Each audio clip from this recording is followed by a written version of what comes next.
हम सब सुख चाहते हैं, है ना? लेकिन क्या कभी सोचा है कि इस चाहत के पीछे की असली फिलॉसफी क्या है?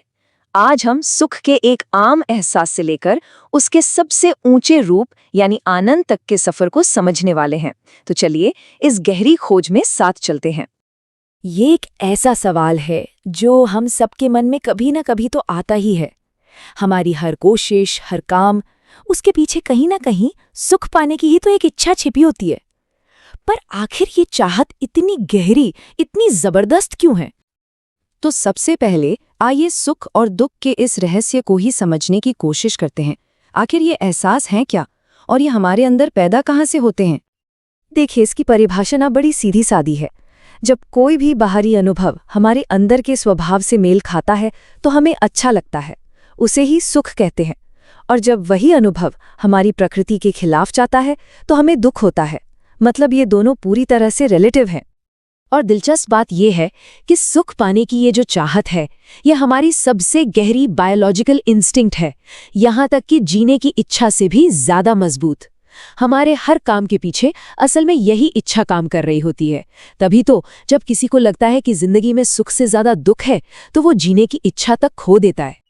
अब जरा इसके पीछे की मैकेनिक्स को समझते हैं कि ये भावनाएं काम कैसे करती हैं। ये सब दरअसल हमारे मन और बाहरी दुनिया के कंपनों का एक खेल है, जिसे हम तरंग कह सकते हैं। तो ये फिलॉसफी कहती है कि इस दुनिया में हर चीज की, चाहे वो कोई वस्तु हो या कोई विचार, उसकी अपनी एक खास तरंग, एक वाइब्रेशन होती है। और ठीक वैसे ही हमारे मन की भी अपनी एक तरंग होती है, जो हमारे गहरे संस्कारों से तय होती है। तो भावनाओं का सारा खेल इन्हीं तरंगों के मेल पर टिका है। जब बाहरी दुनिया की कोई तरंग हमारे मन की तरंग के पैरेलल यानी समानांतर चलती है तो हमें सुख का एहसास होता है। और जब ये तरंगें आपस में टकराती हैं, क्लैश करती हैं, तो हमें दुख का अनुभव होता है। तो अब इस यात्रा में एक कदम और आगे बढ़ते हैं। अब बात करते हैं इस थोड़े समय के लिए मिलने वाले सुख से आगे बढ़कर उस अवस्था तक पहुंचने की जो असीम है, अनंत है। यहीं पर सुख और आनंद का फर्क साफ हो जाता है।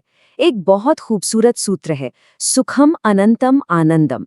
मतलब जब सुख की कोई सीमा न रहे, जब वो इन्फिनिट हो जाए, तो उसी अवस्था को आनंद कहते हैं।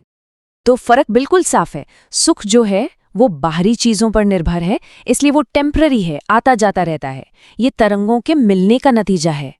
लेकिन आनंद, आनंद अंदरूनी है, वो हमेशा रहता है, क्योंकि वो इन तरंगों के उतार चढ़ाव से ही परे है। इस आइडिया को एक तरंग के मेटाफोर से समझते हैं। सोचिए, जो चीजें जितनी स्थूल या फिजिकल होती हैं, उनकी तरंगें उतनी ही छोटी और बिखरी हुई, मतलब केओटिक होती हैं। और ठीक इसका उल्टा, जो चीजें या विचार जितने सूक्ष्म, जितने सटल होते हैं, उनकी तरंगें उतनी ही लंबी और शांत, हार्मोनियस होती हैं। और फिर इस कल्पना के शिखर पर है वो परम सत्ता, जिसकी तरंग इतनी लंबी, इतनी अनंत है कि वो एक सीधी रेखा, एक स्ट्रेट लाइन बन जाती है। यही है आनंद की अवस्था, जहां कोई उतार चढ़ाव नहीं, बस एक शांत सीधा प्रवाह। ठीक है, तो ये तो समझ लिया कि ये अवस्था क्या है। अब सवाल ये है कि इसे हासिल कैसे किया जाए। तो अब उस तरीके पे नजर डालते हैं जिसे साधना कहते हैं। तो एक सीधा सा सवाल मन में आता है ना?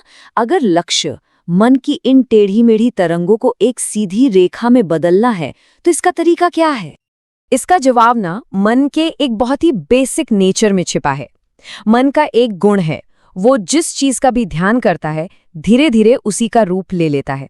और क्योंकि परम तत्व का स्वभाव एक सीधी रेखा की तरह है, तो उस पर लगातार ध्यान लगाने से मन की ये बिखरी हुई तरंगें भी धीरे धीरे सीधी होने लगती हैं। तो ये जो साधना है ना, ये एक तरह की रिवर्स जर्नी है, बाहर से अंदर की ओर। इसका लक्ष्य है चेतना की बाहरी परतों को, जैसे कि हमारी इंद्रियां और हमारा मन, इन सबको धीरे धीरे समेटकर चेतना के सबसे शुद्ध रूप को उसके असली सोर्स यानी परम चेतना में वापस मिला देना। ये एक एक करके विलीन होने की प्रक्रिया है। और इस सफर की जो मंजिल है, वो है ब्रह्म में विलीन हो जाना।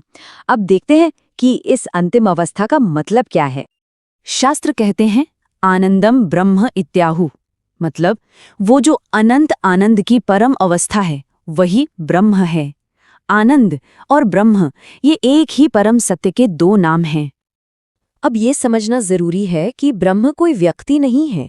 ये वो अनंत, सीधी बहने वाली चेतना है जो हर चीज का आधार है। जहां कोई टेढ़ापन, कोई सीमा नहीं है, वही ब्रह्म है। ब्रह्म के इस विशाल स्वभाव को समझने का एक और तरीका है ये जानना कि वो क्या नहीं है। कोई भी छोटी सोच, कोई भी बंधन, चाहे वो संकीर्णता हो, जातिवाद हो, कट्टरता हो, ब्रह्म के स्वभाव से बिल्कुल मेल नहीं खाती, क्योंकि ब्रह्म का मतलब है अल्टीमेट एक्सपेंशन, फैलाव की अंतिम अवस्था। और जब ये अवस्था मिल जाती है तो क्या होता है? कहते हैं तस्मिन् उपलब्धे परमा तृष्णा निवृत्ति, मतलब उसे पा लेने के बाद जीवन की जो सबसे बड़ी प्यास है वो हमेशा के लिए बुझ जाती है, सारी खोज खत्म हो जाती है। तो आखिर में मानव जीवन का लक्ष्य क्या है? एक तरह से ये एक सर्कल को पूरा करने जैसा है। जहां से चेतना की यात्रा शुरू हुई थी, उसी ब्रह्मांडीय सोर्स में वापस मिल जाना। तो हम इस विश्लेषण को इसी एक गहरे और विचार करने वाले सवाल के साथ समाप्त करते हैं।